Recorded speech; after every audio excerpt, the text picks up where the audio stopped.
So they build a timber frame, log homes, things like that. So this guy was looking to sell the company 3 years ago. This takes place in 2010. And then, of course, there was a big financial crash. So he was left hanging, trying to make the business work after the housing market crash.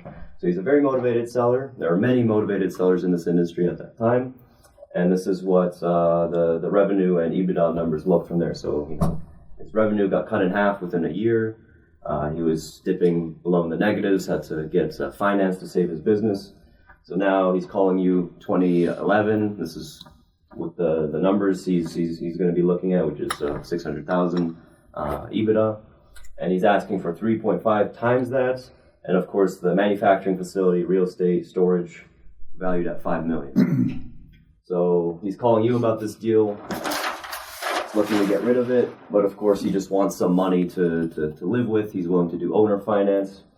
So $2 million purchase price asking plus the $5 million in real estate assets. So he's willing to do, I had to restructure this deal to make a Harvard deal work.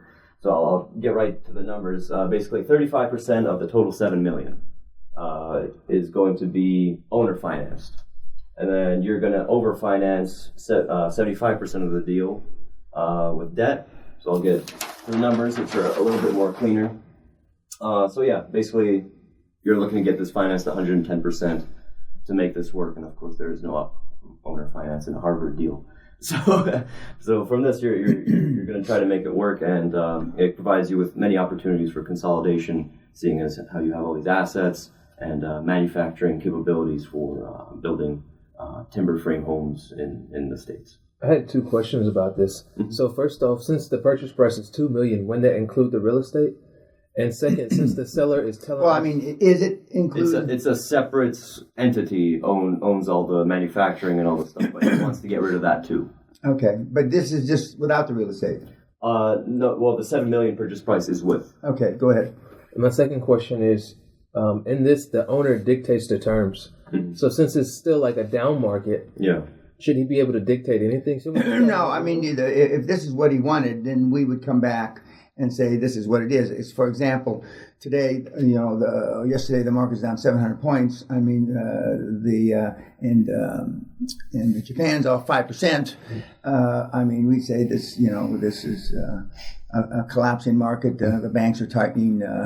It's the end of a cycle. I mean, I'm not sure I can get this away, but if I could get it away, it's going to have to be 20% better, 15% better, whatever number. And when you're doing that, it's really just whatever number you're pulling out of the air. Yeah, you're just trying to get whatever you can. Correct. And but right now, just as then in 2009-10, I mean, it was not a seller's market; it was a buyer's market. Exactly.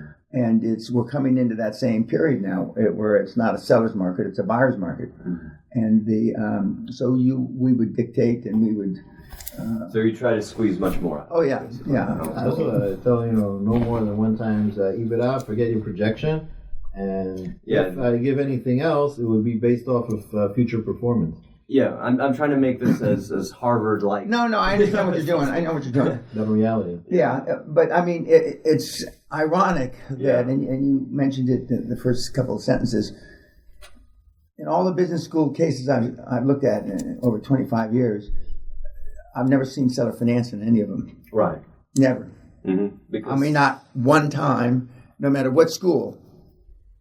Yet seller finance has been around for 100 and some years. Because it appears to be that they're trying to burden you with trying to make bad deals good, which is... But again, it's the conventional wisdom. It's it's not the politically correct way to do it, but it's conventional wisdom that, you need some portion of equity in every deal when that equity can very well be the seller finance. Mm-hmm. And the bank's probably not going to be too keen to lend at a high leverage on this, because if you look at the turnover, it got cut in half in 1 year.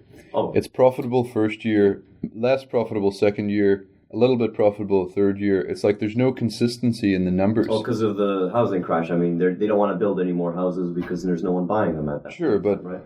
a bedpan deal doesn't go down because of a housing crash. Right. Like some things I forgot, I didn't have time to mention in the thing, that they have an abundance of employees. It's poorly managed. I mean, there's a lot of room to cut costs there. You just need to take a look at... It's non-union.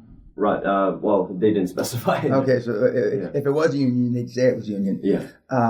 It's more important to increase revenue than cut costs. Yeah, well, I mean, so anybody can cut costs. I mean, not everybody can drive top line. But it's a combination of you're going to drive top line and cut costs. Mm-hmm. But I mean, driving top line, and that's why it's easier to buy revenue than create it from scratch. Because remember, you don't know how much money he's already spent in risk capital to get to the revenue point that he's at. Mm-hmm. You don't know. Yeah. Okay?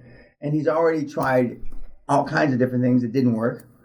And so you're seeing the byproduct of things that did work, and yet it was cut in half because of the housing crisis, because people weren't buying houses. And less traditional houses are bought even less. Mm-hmm. Log cabins and steel frame houses are bought less, even though there's benefits to log cabins and there's benefits to steel frame houses. During the crash, people are buying more normal or normalized housing. And they're going to mobile homes, and they're going to live in caravans. And the trailer parks. Exactly, trailer park, trash. So I guess the bottom line people would are downsizing. Yeah. Right. Yeah. So I guess the bottom line for this is you set your terms and you walk. Basically, yeah. If you can't get, and the takeaway, can't squeeze any more from this. You take away. Walk. Now is the in a down market you always do that, correct? Any market. You always play hardball. Yeah. You always play hardball. Never are you being slappy happy. Right. This isn't isn't doing them a favor. No.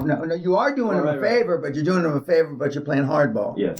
There used to be a commercial on TV 20, 30 years ago. You can pay me now or you can pay me later. And it was a Bardol commercial. Bardol, they used to put in an engine to keep the engines from corroding and falling apart.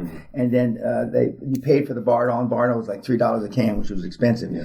And then the next scene in the commercial was them towing your car away because you didn't use the Bardol. Now you're paying the driver in the tow truck $350 to tow your car away to the junkyard. So, basically they can do what you want now, or when you come back. And remember, when you come back and they call you back a month later, a year later, a week later, it's always at a lesser price. Your offer. Even a week later. Yeah, even a week later.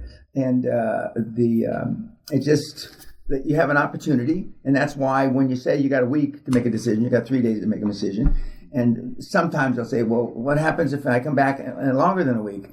Well, I've got other investment opportunities. The thing that they have to understand, which is absolutely true, this is just one deal in a potential of 50 deals.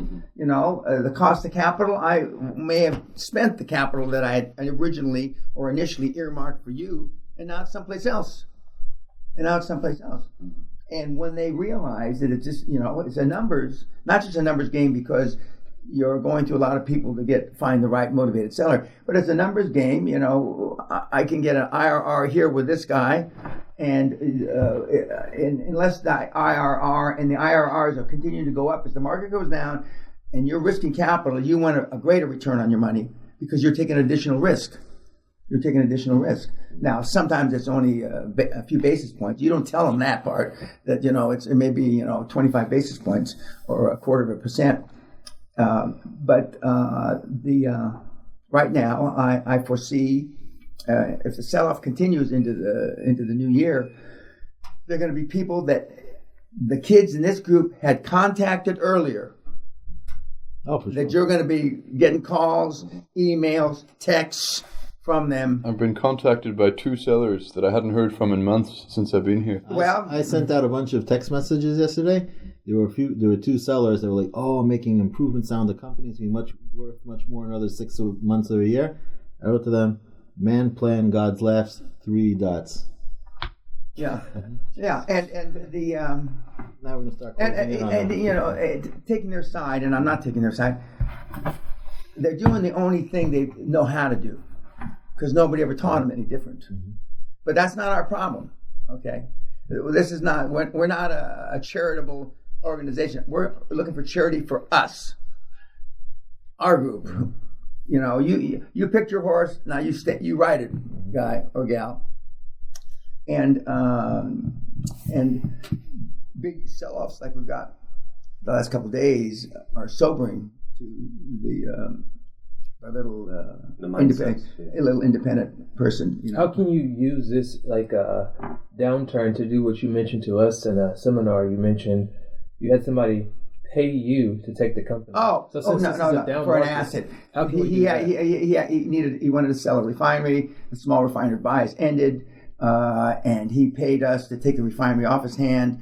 And then when the refining market changed and his product mix of his own company changed, and he needed the refinery again, he paid us to take it off his hands, and then he bought it from us 3.5 years later. I mean, same refinery, okay? But those are individual assets, and it depends. When guys have these huge portfolios, when you've depreciated the refinery down to zero, and he had no benefit of keeping it, and the small refiners' bias ended, meaning that the government wasn't paying guys that have refineries just to produce oil, whether they made money or not. I mean, he didn't need that refinery. And then when the economic wheel turned back the other way in 36 or 40 months, he needed it because it was cheaper for him to refine his own product to sell through his petroleum gas stations as opposed to a refinery. And those are special situations that happen. But in both of those cases, he did it to basically get more value for himself. Okay. Correct. And the fact that he paid us to take it off his hands and then he bought it from us made economic sense for him at the time. But again, are you who you hang around with? I mean, these guys were, in the petroleum club, and correct, and they had a lot of money, and they would rather, Danny Peña. I mean, we know he can perform. Let's do it with him. And when you get that reputation of being able to perform, just as Marcus has it now, in property, deals are coming left and right. I mean, I'm sure Marcus has walked away from a number of deals in the last 6 months, and I'm sure they're going to be knocking the door down, contacting him in the next week or two. And this is just like the email I read you. The world is our oyster right now. We're in the right place at the right time, not just in the economics of it, but in history. Okay, we had a big run up in the market. A lot of people got comfortable, slappy happy, and now most of that, or at least 50-60% of that tremendous gain has gone away in 2 weeks, 3 weeks, a month, and so they're panic setting. And the banks that are following these companies, to the extent that they get monthly P&Ls, how has this affected? Have any of them violated the covenants? Have they had to pull cash out of the bank? And have the ratios? Have they gone below the ratios that they promised the banks they'd keep? So there's a lot of different things that can happen that aren't necessarily good for the people that own these businesses, which are terrific for us. So when he sold you the refinery for him, he was paying you, and that was expense for him, which he was racking up. Correct. And then when he bought it back, he was basically starting the depreciation on the equipment all over again. Correct. That's absolutely correct. And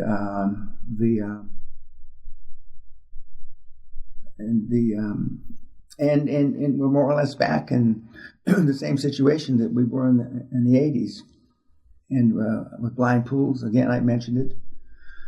I didn't think I'd ever live long enough to see financial institutions stupid enough to give fucking money with virtually no restrictions. But they're young guys. I mean, yeah, they don't recall. I mean, I wouldn't give fucking Moses a fucking blind pool. I mean, nobody. I mean, here's $1 billion. I know you'll do right by me. What are you? A schmuck. I mean, you'll do. That's essentially what you're saying. Here's $1 million. I know you'll do the right thing. So in situations like this, how could you basically force the owner to give you the business basically? Well, I mean, there's no way to force him unless you know something else about. He's got to come up with money. He can't cover this debt service. You have to know more other than this one transaction. Okay.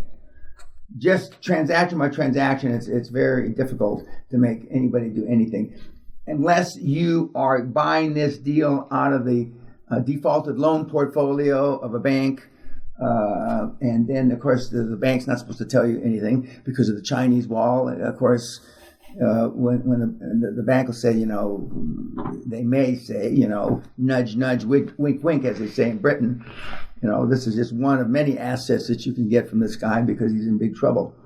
But this is a good case. Okay.